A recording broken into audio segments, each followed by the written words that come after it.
the Books and Music Review Show.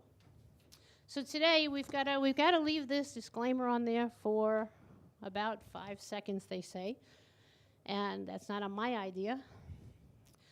But whatever 5 seconds is, let's see. 1, 2, 3, 4. I'm watching the clock. 5. That's pretty much it. So let me get rid of that disclaimer.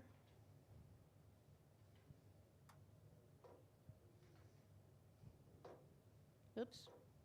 Okay, welcome to the Books and Music Review Show. And I'm going to switch you over to the other camera so you can see and hear from Jim Bubba Bay. Is that what you prefer to be called, Jim? That's great. Okay, so we're here, and I did get to read all of your book. I just finished reading the book like a couple of days ago. That's awesome. And I've made a few notes only because I have a horrible memory. So I'm going to go with my notes. But I want you to start how you want to start. Would you like a question, or would you like to start telling us about your story? You can shoot a question. So I made 2 sets of notes, and I lost the first set of notes, and then I started again. So my first set of notes, it starts with, you fell down a ravine. I did. So I know what a ravine is. I don't know if everybody watching knows what a ravine is. Is it like a ditch or Yeah, it ended up being a gully ravine. It was like 14 feet down the. It was a culvert area, and it was a free fall of 14 feet or so. How did you come to be near the ravine? I mean, if it in your hometown, did you live near there? I live up the road from where it happened. It's a dead end road. It was past my house where I was renting from my brother, and I never really went down that way much, but that's where it was alongside the road. Where it happened to fall. So tell us a little bit about it. How did you? What's the story? What is your original story? What happened before you fell down the ravine? Like where were you at in your life? Oh yeah, I was. I ended up. I had moved to my brother's. Me and my ex-wife. We had a couple kids that passed away, and they're all they are all part of the book. And we ended up, eventually. Splitting up, and so my brother's house happened to be vacant where I ended up moving to, and I was able to rent from him, and that's where I was, and my kids would come visit me on weekends and nights and stuff like that, and that's how I ended up living over where I happened to be living the night I got hurt. I'd been there about a year, I think, or so, year and a half, and then and then that night happened. So and then I have 3 other kids they're living, so there was 5 kids total. So that's what and it was good. I rented the whole house, and it was a nice location, not far. Actually, it was down the driveway was my work. I landscaped, and I just could walk down the driveway to the job, and then of course we drove off from there and went and did other jobs. But it was I still live there to this day. I happen to live in the basement apartment now. A friend of ours moved upstairs. When I got hurt so bad, I couldn't afford the whole rent, and so they ended up, making like an apartment area for me, myself, and I, and my son now lives with me, and it's nice. Do I have your name correct on the screen? I just realized I put it all in caps. You do. And so in the book, they call you another name. You have a nickname? Bubba is my nickname. Bubba, Jim Bubba Bay. Yeah, and I use the Jim Bubba Bay. Some people come up to me and say, "Oh, you should use James Bay. It's more like." Presentable and all that stuff. But part of the reason why I use Jim Bubba Bay is, one, Bubba's been my nickname for years and years. And the other reason, one of the main reasons, is the book would have been too heavy if there was some, not some funny stories in there or some light humor in there. And there's a lot of light humor with the Bubba stories. So it really pertained to the book. And many people read the book and they thanked me for the Bubba stories, because they would have never continued to read the book. It would have just been too teary-eyed, too, upset, and where the Bubba stories are funny, and and it's kind of who I am anyway. So, but it really helped. So Jim Bubba Bay is, that's why I use that. And the people to this day still call me Bubba. Some people don't even. Actually, when I graduated college, some of my friends in college thought my mother named me Bubba. My mom and dad named me Bubba. They didn't even realize I had a first name. So it's who I am. So I want to tell you what I liked about the book. I'll be honest with you, totally honest with you. This is not my kind of book to read. Basically what I like to read is I like to read science, how-to, self-help. I like to read pretty much things where, it's creative and I can learn things. However, I got to your book and I started reading it and I thought, it's time that I read the book. So I started to read the book and I'm going to tell you what I loved about the book, which is pretty good because it's not my type of book and I loved it. It was good. I got a lot out of it. So two things, one which I'll mention later, but one of the things that I liked about the book was it was a book of everything. It was not just a story. It was a book that was a story, but then there was a book of hope, and then there was a book of positivity, and a book of strength. So it was a book of everything, besides just a story, and I don't mean to say that lightly. You know what I mean. You know what I'm saying. I know what you're saying. So so I did make notes of a couple of the places in the book which I thought was kind of hopeful and kind of good, and I might read that later. I don't have the book in front of me. Wait a minute. Did you bring the book? Actually, oh, in my no. car. You didn't bring the book. Okay. It's in the car in the parking lot. I have notes. Okay. So what happened after you fell down the ravine? Exactly what happened. Did I ask you that before? No. No. Tell me what happened when you fell down this ravine. Well, I free fell 14 feet. To this day, I know for a fact that thankfully I ended up falling at nighttime because I didn't know what was coming, and I fell just the right way. Believe it or not, I broke 26 fractures, but I fell the right way to still be able to live and walking today. If it was during the daytime, I would have reacted differently and covered my head or and stuff like that. But since it was night, I had no idea what was happening until my head hit the rocks, and then I hit my left shoulder and my left side, and my legs hit next. I hit so hard, my right side of my body never hit the ground, and 4 ribs broke over there.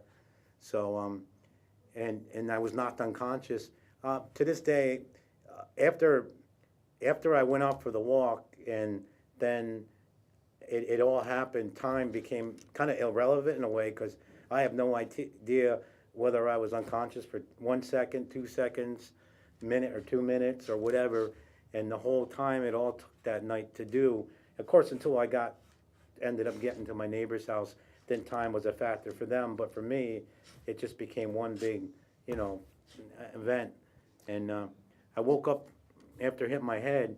Like I said, it could have been just a second or two or a minute or whatever, and I realized I was in really deep trouble. How you say you woke up? Really? Do you know how long you were out? I mean, that's a pretty bad fall and a pretty bad accident. Yeah, I know. To this day, I still don't know how long I was or where I was, and and so I ended up, I still don't know the time amount, but I thought I was out for a little while, but I didn't think it was too long, because I had a 4.5-inch crack in my head and I was bleeding pretty bad, so it would have been, if I was out long time, I would have been loss of blood and passed away. So I'll tell you who this book is for you people who don't read stories, who just read how-to books or science books or art books. This book is for anybody who wants to hear about hope. It's for anybody who, maybe you have somebody in the hospital. Maybe you have somebody in a coma or in a semi-coma. Maybe you have somebody recuperating, going through physical rehab. Maybe you know somebody who fell down a ditch. It's really a book for everybody. It's a book for people who like true stories. So this is a true story, right? True story. Okay, so now I put my own disclaimer. I've never met you. It's the first time we're meeting today. That's true. I have not done the research and checked out your first true story, but I believe the book has so many details. How could it not be true? Like, the detail in the book is, like, really, really good. And so get the book and get it out of your library or get it from somewhere and read it. It's a good book. I actually read the whole thing, which I'm amazed at, because I'm a skimmer. I'll take a book and I'll read the first 15 pages and then go and... But I can honestly say I read the whole entire book. Tell me about your recovery. So you wound up in the hospital.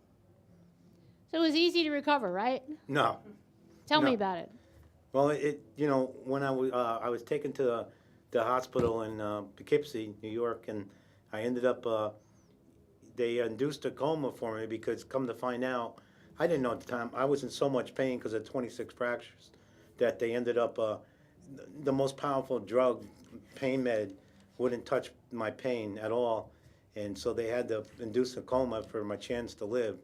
So they induced a coma. Of course, I had broken 11 ribs, so they, had a breathing tube, feeding tube, and everything like that. So I believe I was in a coma 7 days, roughly, was the amount of time I was in a coma. And actually, in a coma was a whole different world for me. Reality, which I thought was reality, ended up not being reality. But for those 7 days, it was reality to me. And I have a story in the book of... So what do you mean when you say what you thought was reality was not reality? I'm not sure I understand that. Well, to be honest with you, like, one of the things I thought when I was obviously in a coma is I really thought my kids physically came to see me, and they didn't come to see me. They were still living in Maine, and they never physically came to see me. So I thought they were there. That's one, and then everything else, there was some even much more. So wait a minute. So in reality, actually, though, if you think about it, they did come to see you. They came to see you in your memory. Oh, they did. They did, and I think that's one of the biggest and the best gifts that God gives us is memory. Yeah, they did. So you were there and you had your kids visiting you. That was cool. Yeah, yeah. And there's a story about a scarecrow, and I used to visit him, pack a lunch, walk down the road. His name is Sam. He's in the book. Now wait, is this in your dreams or in reality? This is whatever you want to call it, but what it was is what I needed at the time. That's what I realized is, going further as I move along in life, I realized that, it was vivid. It was live, as live as it could be for me, but it was somebody I could, relate to, and I actually, we became friends for them that time. And I would pack a lunch and go visit him, and he was a scarecrow that watched over this field, and we talked sports and politics, and I guess it was a way to pass some time being in a coma. Yeah. So how long were you in the coma again? I think 7 days. 7 days. Yeah, wow. Seven. So what do you remember about the day that you actually came out of the coma? Or do you remember anything? I do remember that when I finally got taken out of coma, the first thing I realized was my hands were tied to the bed because they don't want you to pull the breathing tube and feed tube out of your mouth. And then and then the next thing you know, it started to realize like I was in this room, and I started to, realize things that I was in a hospital. And it was right around Thanksgiving, and I might have been Thanksgiving Day. I kind of a little fuzzy on that, but the first time I tried to have any kind of food was around Thanksgiving, and I call it mush because everybody else was having a good Thanksgiving dinner, and they took turkey and cranberry and they all put in a blender. Oh, that's terrible. Let's just say I didn't have any. I tried one spoonful, and I had blueberry yogurt instead. That was the first real food I had. So wait a minute. So you woke up and your hands are tied. At that point, you weren't able to speak. No. So what went through your mind at that moment? I was like a little, it was a little, it was still like, okay, what happened to me where, I was slowly. So you still didn't know what was happening to you? I kind of did at a time. I kind of, as every 15 minutes progress further, you start to realize it, and then memory comes back, and you're like, oh, yeah, that's right, that happened. Okay, so here's where I'm going to interject with maybe some kind of a personal story, because I think it'll be helpful to the viewers. And one of the reasons I started doing this show, and I started taping in another city over 17 years ago, and I've been here since 2009, the reason was to help people. That's why I started the show, to help people. And I think at this point, when you're talking about your recovery, what would help people is my cousin was in a semi-comatose position back in June. And she didn't make it. But one of the things that I did to her is I knew she was connecting by her eyes. And one of the things that I always kept doing to her was telling her what was happening and where she was and what was going to happen. Because I knew she didn't have the ability to ask. So, I would tell her things like, you know what, I'm coming back later on. It'll seem like a long time, but I'm going to be back later on. I'd tell her things like that. And I think part of the reason, which may not be your reason for writing the book or distributing the book, is to help people, the people who are out there now who do have people in the hospital, how do you react to someone who's just coming to like you or who is totally out of it? And the way you react is you react as if they're like anybody else. You tell them what's happening, you talk to them, you let them know gently what's going to happen, and take it from there. And you didn't know what was happening. You woke up and you saw your arms tied and you didn't know what happened. So in that case, like if I had someone like that, I'd be like, you know, they have your arms secured so that to make sure that you don't accidentally knock out the IV tubes. Okay, so off the personal note, back to you. One of the things that I read in your book, two things that I copied down from my notes, and one thing is, you met someone in an elevator. Now, you didn't meet them in the hospital in the bed. You didn't meet them, you know, when you were going to the doctor's office. It may have been in the doctor's office, but you were in the elevator and you met someone. And he said, his story was that he met a guy who had 26 fractures, 13 in his back and neck, and he was walking, and if he can do it, you can do it. And that's the hope. That's the hope in the book. To people who are in a position where they think like, yeah, there's no hope anywhere. That guy you met in the elevator wanted to tell people that. You remember that in the book? Yeah. I met a guy, and he actually, you know, I went back to the hospital for the appointment and stuff like that, and he just happened to, we saw each other, you know, and he couldn't believe that, you know, I was hurt that bad, and that's one of the things, the reason why I write the book and why I speak inspirationally and all that is to help people. That's the main goal. That's the whole idea. That's what I'm doing here today, is just to help people, and that's what happens. Everybody, you know, reads the book or hears me speak, and they come up and tell me it helps them this way and that way, and and he was like, now he can tell people that he met a guy that broke 26 fractures, and he's walking and talking, and he's standing there in front of them. So it actually gave him inspiration to inspire others too, with and the same thing happens to me. I've you know, you don't meet too many people fall off the road and break 26 fractures, but I've met certain situations of people, and of course they inspire me also. And you know, it's a give and take. You know, we help each other, and you know, as human beings, we help each other, and we get through it together. And you're right about the coma thing, and because there's a little story in the book. I woke up. I'm a big guy, so I tend to be hotter than not hotter. Mm-hmm. So I was so hot in that room, and as you said, I couldn't speak, and I just wanted the fan on. So, and it's funny you mentioned the eyes, but in the, you know, I actually in the book, in true story, I actually twirled my eyes, and my Aunt Barbara, who happened to be there, figured out that I wanted the fan on. She goes, "He's hot. He wants the fan on," and it's exactly what I wanted on. And then at one point they tried to get me to write. I mean, I don't know if I had my brain, but anyway, they tried to get me to write. I'm a bad writer to begin with. I mean, even before I got hurt, you couldn't see, you know, very hard to read my writing. And I tried to write. It was like hieroglyphics, so they were like, "Oh, that's not going to work." You know, no one could figure out. Pictures. They should have brought pictures in. Yeah, no one could figure out what I was writing. In a case like that, if you got someone in the hospital, pictures of food, pictures of the restroom, pictures of anything, pictures of family, that's what really helps. And this is coming from a photographer, so I always think of pictures. Yeah, that would help, though. It's hard to communicate for the longest time, and then, you know, and then even when you get the breathing tube out, your throat's so sore, and so, you know, it takes a while to get back talking like that. I hope you're unconscious when they do that. You don't feel that, do you? That's what. See, there's some things I remember, and there are some things I've kind of forgotten, and I forget when they pulled. I think I was still in a coma. I'm not sure. Mm-hmm. Okay, so another thing that I wrote, some of my notes. We still have time for the show. It's like 10 minutes and 31 seconds left. But I like this. This is a quote from the book, 'cause I put it in quotes.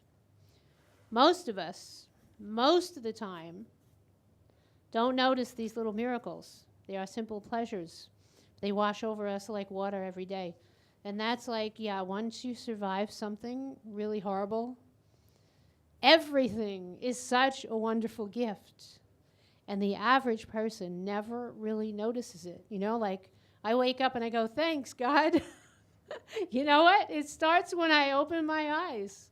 How do you feel about that? Yeah, I mean, that's what happens. I mean, you get hurt so bad, or you have a disease and you live through it, or whatever your situation is, and you start to see the little things, and then but you got to remind yourself too, because life goes on and things still happen. So sometimes you got to remind yourself, oh yeah, remember the little things in life that you remembered, really when you were hurt bad. Like the first time I went out, they took me in rehab. My It was going to cost more money for the ambulance to drive me down to the doctor. So my sister and my father took me, and it was the first time I'd been like out of the parking lot and actually in a car, and it was just like such a amazing thing to see a bird fly by, and actually to drive by the stores just to see store signs and stuff we take for granted, and it was kind of beautiful. Just, I know it sounds crazy, but it was like first time I'd seen things in a while. So it was really yeah, and we forget, like I remember the shower, I'll never forget that, the first time the water hit my head. That was an amazing thing. And I thank God to this day that one of my rehabilitation guys, he was doing one of my orthopedics. He actually used to work, and I think he moved back, since. But he used to work in Hawaii, and he had a lot of brain injury there because I guess they have a lot of mopeds. So a lot of people go out and ride the mopeds, and they fall off and hit their head. So he was the one that felt comfortable enough. And he had this way, because I had a permanent, I had the neck brace on permanently, and my back brace I wasn't supposed to take off. And he somehow, when I was in the, going for the shower, he had me like take off, and he even took my back brace or my neck brace and put bags around it, and it was amazing, which allowed me to take a shower, and it was awesome. It was Wow. awesome. So you say permanently now. Are you wearing a back brace now? No, it was permanently then when I was out of out of the bed. When I was out of the bed, I had to wear a brace, and and then eventually. I didn't see that. I got a little distracted. What'd you say? You're not wearing a back brace now? No, not now. No, What about a neck brace? No, I don't have that either. So has that gone for good, or do you have to wear that again at other times? Well, I got chronic pain from all the injuries, but I don't have to wear braces or anything like that. So that was great, Okay. That's good. The neck brace you had to wear, but once they put it on you, it was on until like, for a long, a good amount of time. And finally, when I had an MRI or CAT scan, and they were like, okay, you're not going to injure yourself anymore. So here's you're going to think is a ridiculous question, but I am the queen of ridiculous questions, so I have to ask it. Bring it on. So what was the very, very, very best thing that came of all this, of your falling down a ditch, a ravine? The best thing is meeting everybody.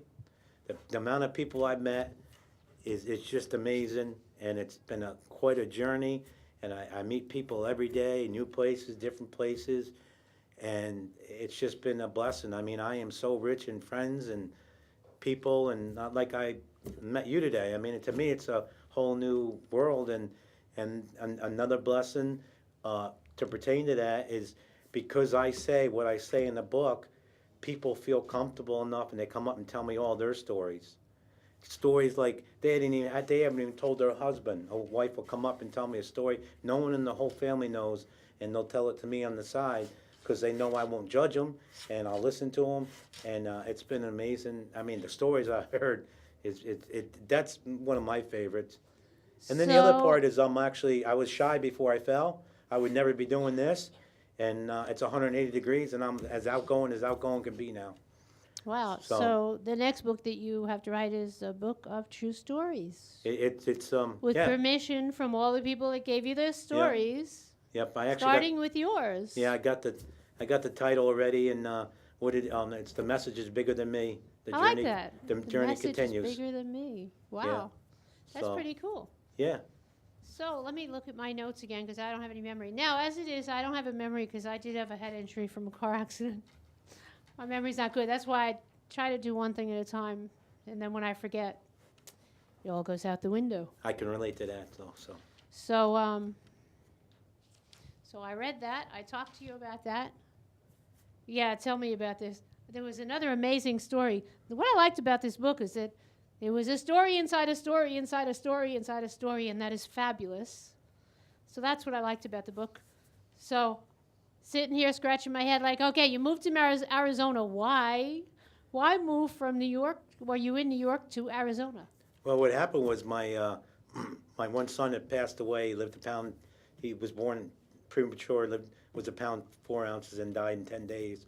And at the time I didn't know, but my wife at the time, and then soon after my other son, he already had kidney disease, but we didn't know it, and it showed up like a month or two after my son passed away, and it got to be so overbearing. And come to find out from my wife, at the time I didn't realize it, and maybe I didn't ask the question, but we moved to Arizona.